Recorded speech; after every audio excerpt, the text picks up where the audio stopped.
Innal hamdalillah nahmaduhu wa nasta'inuhu wa nastaghfiruh wa na'udzu billahi min shururi anfusina wa min sayyiati a'malina may yahdihillahu fala mudilla lahu wa may yudlil fala hadiya lahu. Asyhadu an la ilaha illallah wahdahu la syarika lahu wa asyhadu anna Muhammadan 'abduhu wa rasuluhu alladzi la nabiyya wa la rasula ba'dahu. Allahumma shalli ala Muhammad wa ala alihi wa ashabihi wa man tabi'ahum bi ihsan ila yaumil qiyamah. Allah Ta'ala fil Qur'anil Karim, a'udzu billahi minasyaitonir rajim. Ya ayyuhalladzina amanu ittaqullaha haqqa tuqatih wa la tamutunna illa wa antum muslimun. Amma ba'd. Puji syukur kehadirat Allah Subhanahu wa taala. Allah Subhanahu wa taala tak henti-hentinya melimpahkan nikmat dan karunia-Nya kepada kita semua, baik nikmat iman, nikmat Islam, nikmat sehat, nikmat di mana kita masih diberikan kemudahan dari Allah Subhanahu wa taala untuk menuju ke masjid yang mulia ini dalam rangka melaksanakan sholat Jumat secara berjamaah.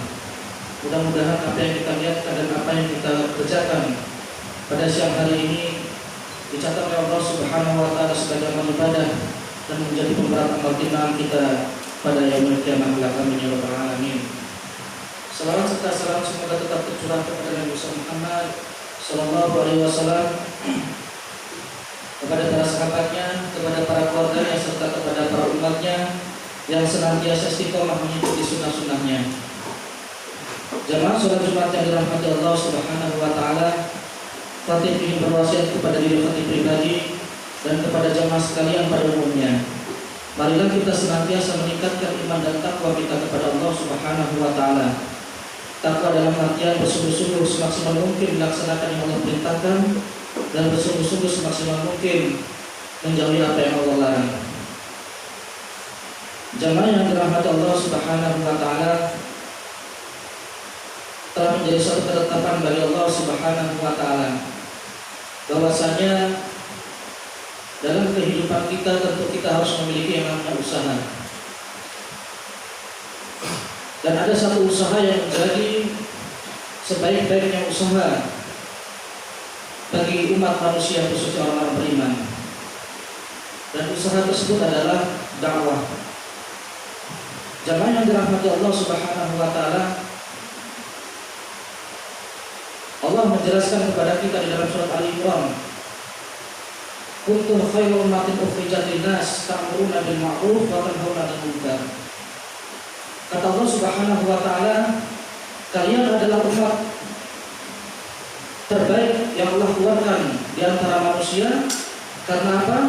Karena kata Allah Subhanahu wa taala, karena kalian ta'muruna bil ma'ruf, karena kalian menyeru kepada yang ma'ruf wa tanhauna 'anil munkar, dan kalian mencegah dari kemungkaran. Jamaah yang dirahmati Allah Subhanahu wa taala, dari ayat ini jelas bagi kita bahwasanya kita umat Islam adalah umat yang terbaik, kata Allah Subhanahu wa taala. Dan salah satu syarat yang menjadi perhatian kita khususnya umat Islam adalah bahwasanya jika kita ingin menjadi umat yang terbaik, hal yang paling utama yang harus kita lakukan di antara usaha-usaha yang lain adalah kita harus ta'muruna bil ma'ruf wa tanhauna 'anil munkar, menyeru kepada yang ma'ruf dan mencegah dari yang munkar. Dan tak lain dan tak bukan menyeru kepada yang ma'ruf dan mencegah dari yang munkar itu adalah dakwah. Dan itu jamaah yang dirahmati Allah Subhanahu wa taala, makanya wajib bagi setiap muslim harus ambil bagian dalam yang namanya dakwah ini.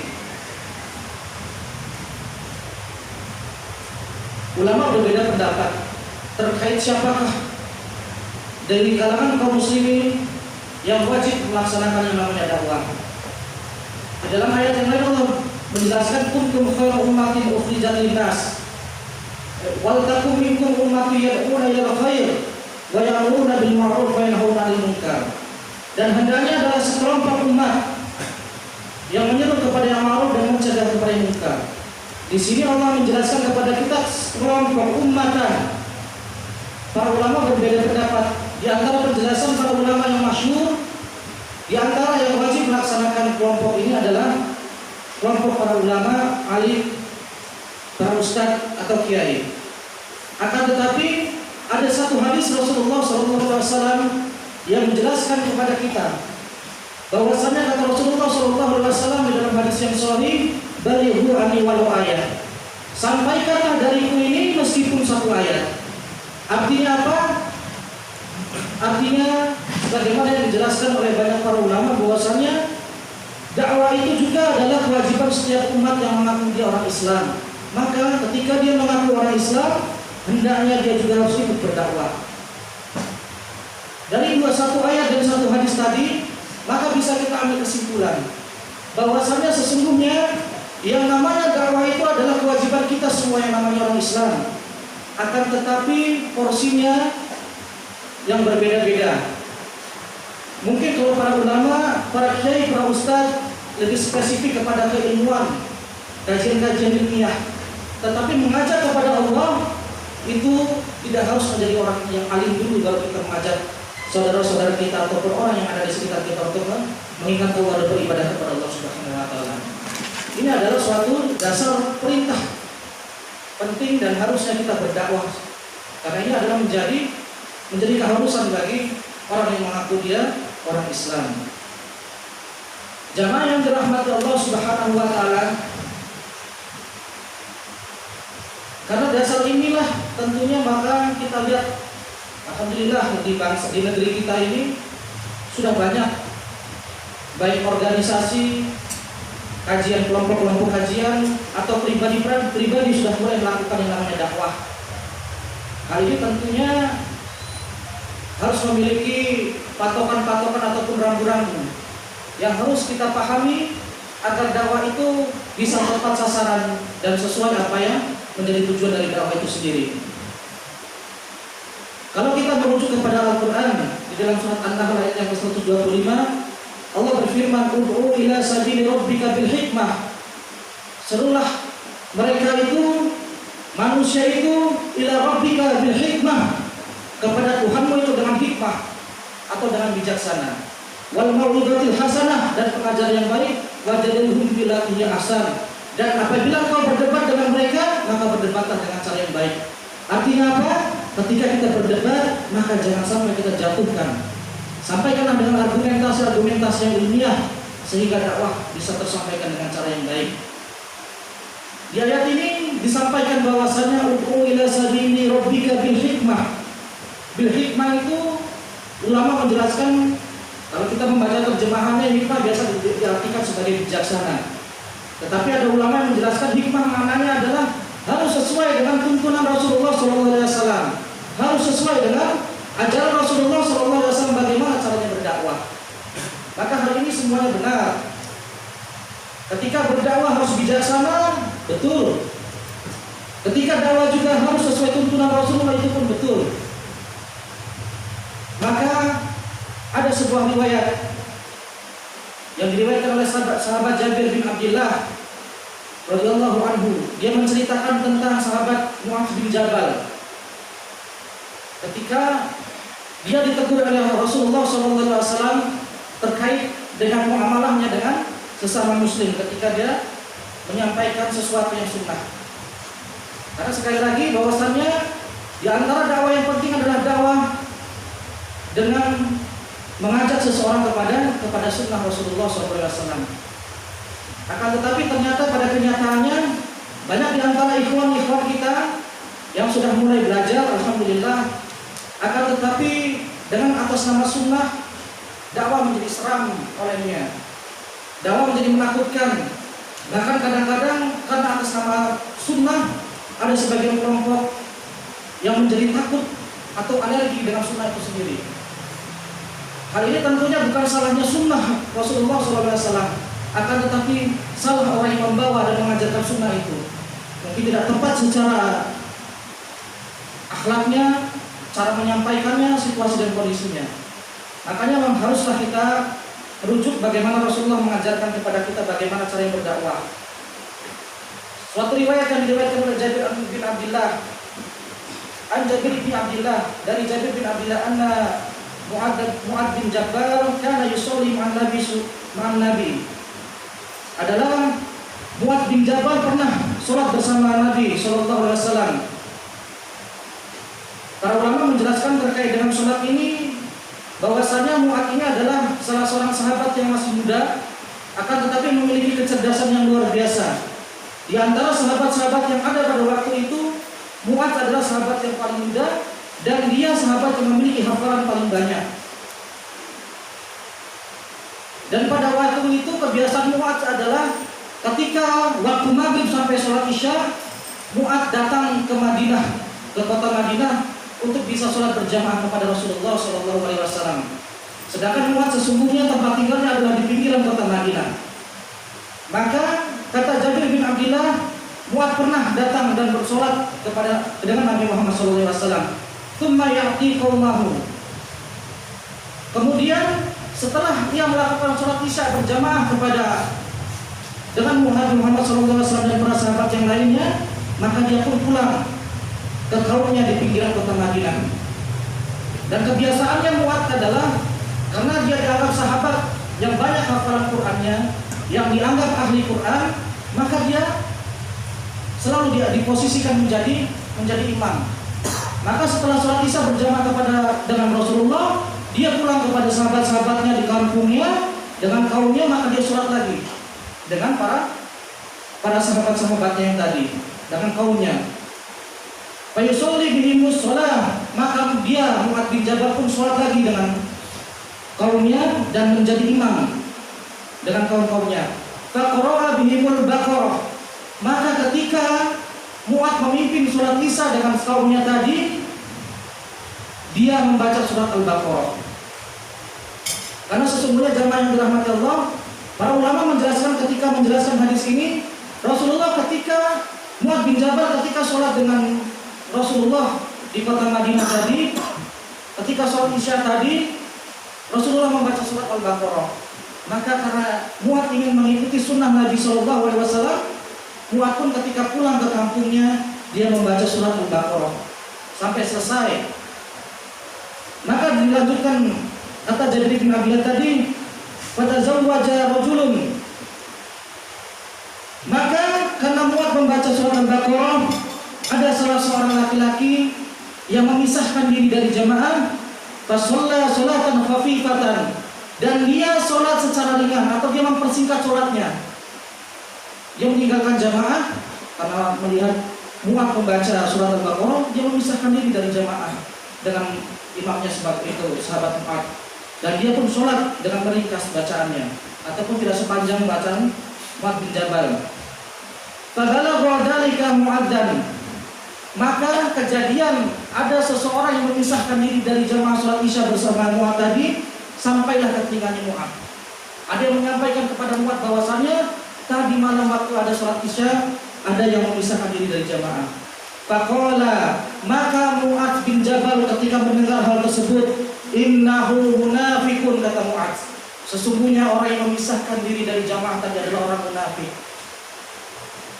Ini adalah perkataan Mu'adz bin Jabal. Fabalagha dzalika rajulun, maka ucapan Mu'adz tadi terdengar disampaikan juga kepada orang yang memisahkan diri tadi malam ketika dia memisahkan diri dari sholat isya bersama Mu'adz tadi. Fa'atan Nabi, maka laki-laki tadi mendatangi Nabi SAW.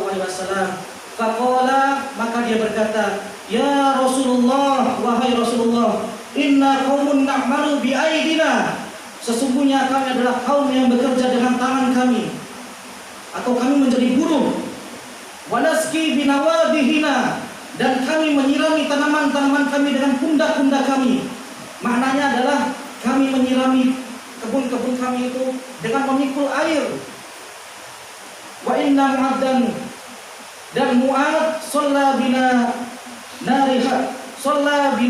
barihata faqara al-Baqarah, dan Mu'adz pada tadi malam dia sholat bersama kami dan ternyata dia membaca surat Al-Baqarah pada surat isya tersebut. Maka dilanjutkan kata laki-laki tadi, fatazawwajtu faz'amma anni munafiqun. Nah, ketika Mu'adz membaca surat Al-Baqarah tadi, aku memisahkan diri sholatku dengan Mu'adz tadi. Dan ketika itu Mu'adz menuduhku bahwasanya aku adalah orang munafik. Seorang laki-laki tadi mengadu kepada Rasulullah bahwa, wahai Rasulullah, aku dituduh oleh Mu'adz sebagai orang yang munafik karena aku memisahkan diri dari jamaah. Padahal aku adalah seorang buruh yang biasa bekerja dengan tangan-tangan kami, yang memikul air dengan pundak-pundak kami untuk menyirami tanaman-tanaman kami. Tetapi kenapa Mu'adz menyampaikan bahwasanya aku adalah seorang munafik? Maka faqala Nabi, maka berkata Nabi SAW, ya Mu'adz, wahai Mu'adz, afatanun anta, apakah engkau akan menjadi orang yang suka membuat fitnah? Afatanun anta, ya Mu'adz, apakah engkau akan menjadi orang yang suka buat fitnah? Afatanun anta, apakah engkau akan menjadi orang yang suka membuat fitnah? 3 kali diulangi Rasulullah SAW. Ditegur Mu'adz bin Jabal karena dia menuduh orang tadi sebagai seorang munafik. Jamaah yang dirahmati Allah Subhanahu wa taala, kata Mu'adz, aku tidak pernah melihat wajah Rasulullah begitu marahnya kepadaku. Sampai-sampai aku dibilang apakah aku akan menjadi orang yang akan buat fitnah? Jamaah yang dirahmati Allah Subhanahu wa taala, kalau kita ikuti kisah yang diriwayatkan oleh Jabir bin Abdullah tentang sahabat Mu'adz bin Jabal ini, sesungguhnya tidak ada yang salah dengan apa yang dilakukan oleh sahabat Mu'adz ketika dia mengimami kaumnya dengan membaca surat Al-Baqarah. Karena sesungguhnya apa yang dilakukan itu sesuai dengan sunnah Nabi SAW. Karena sebelumnya dia sholat bersama Rasulullah dan Rasulullah pun membaca surat Al-Baqarah. Maka ketika dia pulang dia pun membaca surat Al-Baqarah. Tidak ada yang salah. Tetapi kenapa begitu marahnya Rasulullah mendengar Rasulullah Mu'adz bin Jabal mengimami dengan membaca surat Al-Baqarah?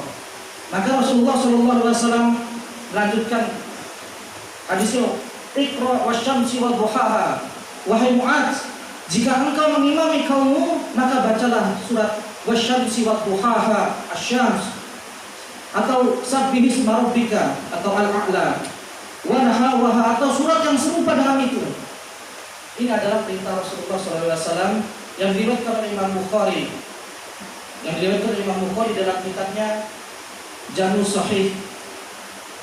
Jamaah yang dirahmati Allah Subhanahu wa taala, dari hadis yang cukup pendek ini ada beberapa fadilah yang bisa kita ambil dari kisah ini. Fadilah yang pertama bahwasannya kita harus melihat bagaimana begitu hebatnya sahabat dalam semangatnya untuk melaksanakan sunnah Nabi SAW. Itu yang pertama. Yang kedua, bahwasannya para sahabat itu adalah kelompok ataupun masa terbaik pada umat Islam. Sebagaimana Rasulullah SAW yang bersabda, khairun nas qarni, sebaik-baik zaman adalah pada masaku. Tsumma yalunahum, kemudian setelah itu, tsumma yalunahum, kemudian setelah masa itu. Maksudnya adalah sebaik-baik masa pada umat Islam adalah pada masa ketika Rasulullah SAW masih hidup, yaitu masa ketika sahabat masih hidup. Dan di antara keutamaan para sahabat itu adalah mereka senantiasa memperhatikan sholat berjamaah. Kita perhatikan bagaimana umat bersolat jamaah dengan Rasulullah. Dan kita lihat bagaimana kaumnya Mu'adz sampai menunggu Mu'adz pulang dari tengah kota menuju pinggiran kota hanya untuk supaya Mu'adz bisa mengimami sholat berjamaah pada kaumnya. Ini menunjukkan bagaimana sahabat begitu sangat perhatian dengan sholat berjamaah. Karena mereka paham bagaimana Rasulullah SAW menjelaskan kepada mereka bagaimana keutamaan sholat berjamaah, sholat fardu berjamaah. Kata Rasulullah SAW, as-sholatu jamaah, sholat jamaah afdalu min sholatin fardhi, adalah lebih utama dibandingkan sholat sendirian bisab'in wa darajat. Dia lebih tinggi derajatnya 20 derajat dibandingkan sholat sendirian. Ini yang pertama, bahwasanya sahabat sangat memperhatikan sholat berjamaah. Dan yang kedua, secara fikih dalam hadis ini kita bisa mengambil sebuah pelajaran bahwasanya dibolehkan antara imam dan makmum berbeda niat. Karena sesungguhnya Mu'adz sebelumnya sudah melaksanakan sholat isya berjamaah dengan Rasulullah SAW di kota Madinah. Tetapi ketika dia pulang kepada kaumnya, dia melaksanakan sholat sunnah dan kaumnya melaksanakan sholat isya. Dan para ulama sepakat bahwasanya boleh seperti itu. Imam sholat sunnah niatnya, makmum sholat fardu atau sebaliknya. Dan yang selanjutnya, yang ketiga, fadilah yang ketiga adalah bagaimana ini menjadi sebuah pelajaran dakwah kepada kita. Bahwasannya hendaknya semangat kita untuk melaksanakan sunnah, semangat kita untuk menyampaikan sunnah harus diiringi dengan melihat situasi kondisi orang di sekitar kita. Karena sekali lagi apa yang dilakukan oleh Mu'adz tadi tidak ada salahnya. Dia mengikuti sunnah, membaca Al-Baqarah, tetapi kata Rasulullah, apakah kamu akan menjadi orang yang suka membuat fitnah? Artinya apa? Bahwasanya ketika kita menyampaikan sunnah, lihat kondisi umat kita. Jangan-jangan umat kita belum paham. Jangan-jangan orang di sekitar kita yang kita ajak melaksanakan sunnah itu juga dia masih asing dengan hal-hal yang sunnah. Maka mudahkanlah. Maka kata Rasulullah SAW, yassiru wa la tu'assiru, basyiru wa la tunafiru. Mudahkanlah, jangan kau persulit, berikanlah kabar gembira, jangan membuat mereka lari. Ini adalah pelajaran bagi kita. Jangan sampai semangat sunnah sekali lagi membuat orang terfitnah. Dan para ulama menjelaskan fitnah di sini bukanlah fitnah dalam artian menjelek-jelekan orang. Fitnah di sini maknanya adalah menjadikan orang menjadi alergi dengan ajaran ataupun ajaran-ajaran agama, menjadi alergi dengan sunnah-sunnah Rasulullah SAW. Karena apa? Karena terlalu tergesa-gesa kita menyampaikan melaksanakan sunnah, sedangkan umat kita belum paham. Kita beberapa waktu tahun belakangan ini dipertontonkan dengan sebuah berita yang terjadi di Prancis. Ada di antara saudara-saudara kita kaum muslimin dan muslimat, khususnya kaum muslimat di Prancis, bagaimana Prancis itu pernah mengeluarkan peraturan yang melarang wanita muslimah menggunakan cadar di tempat umum. Bahkan pemerintah Prancis akan memberikan denda bagi wanita yang menggunakan cadar di tempat umum. Jamaah yang dirahmati Allah Subhanahu wa taala, sesungguhnya cadar jelas, syariatnya jelas diperintahkan dalam Islam. Hanya memang ada yang berbeda pendapat ulama, ada yang mewajibkan, ada yang sunnah. Tetapi kebanyakan ulama memandang cadar adalah sunnah. Nah, ikhwan kita, saudara kita kaum muslimin di Prancis tadi bersemangat dia melaksanakan sunnah menggunakan cadar para akhwatnya. Padahal mereka tinggal di negeri kafir, yang mana mereka tidak paham dan sebagian mereka sudah terprogram otaknya dengan Islamofobia. Mereka takut dengan Islam. Islam dikait-kaitkan dengan terorisme, dianggap agama yang eksklusif, yang tertutup, yang tidak bisa menerima keberagaman dan lain sebagainya. Maka pada akhirnya terjadilah yang namanya peraturan untuk melarang menggunakan cadar di tempat umum. Jamaah yang dirahmati Allah Subhanahu wa taala, sesungguhnya hal ini tidak telah harus terjadi. Bagaimana sunnah Rasulullah menjadi sesuatu yang ditakuti di kaum lainnya? Tentunya ketakutan ini bukan karena apa-apa. Bisa jadi karena bangsa Prancis atau warga Prancis selain Islam pada waktu itu memang mereka tidak paham. Jangankan paham, mereka pun tidak tahu, dan mereka menganggap itu adalah sesuatu yang seram, sesuatu yang menakutkan. Maka dari itu jamaah yang dirahmati Allah Subhanahu wa taala, sekali lagi hendaknya dalam mendakwahkan Islam, khususnya mendakwahkan sunnah Nabi Sallallahu Alaihi Wasallam, harus kita lihat situasi dan kondisi umat kita. Jangan sampai karena semangat kita akhirnya sunnah menjadi sesuatu yang ditakutkan. Berapa banyak di antara kaum muslimin yang sudah mulai ngaji berajin, dia paham tentang perintah memanjangkan jenggotnya. Lalu ketika ada saudara yang tidak dipanjangkan jenggotnya, dia memandang sinis. Padahal tidak harus terjadi seperti itu. Berapa banyak juga ada ikhwah-ikhwah yang sudah mulai belajar sunnah, tidak lagi celananya isbal. Lalu ketika ada orang yang isbal, seperti dia melihat orang kafir. Dan ini pun adalah sesuatu yang salah. Maka sampaikanlah sunnah itu dengan sesuatu yang baik. Ringankanlah, mudahkanlah, jangan membuat lari, kata Rasulullah SAW. Jangan sampai karena semangat kita menyampaikan sunnah, maka kaum muslimin yang lain atau orang yang lain merasa terfitnah, dia merasa alergi dengan sunnah, dia agar dia sunnah menakutkan. Mudah-mudahan Allah Subhanahu wa Ta'ala memudahkan kita, memberi hidayah kepada kita dalam melaksanakan kebenaran, dalam melaksanakan sunnah, dan mudah-mudahan Allah juga memberi kekuatan kemudahan bagi kita untuk bisa melaksanakan dakwah. Aku qouli hadza astaghfirullah li wa lakum wa li sa'iril muslimin wal muslimat fastaghfiruhu innahu huwal ghafurur rahim.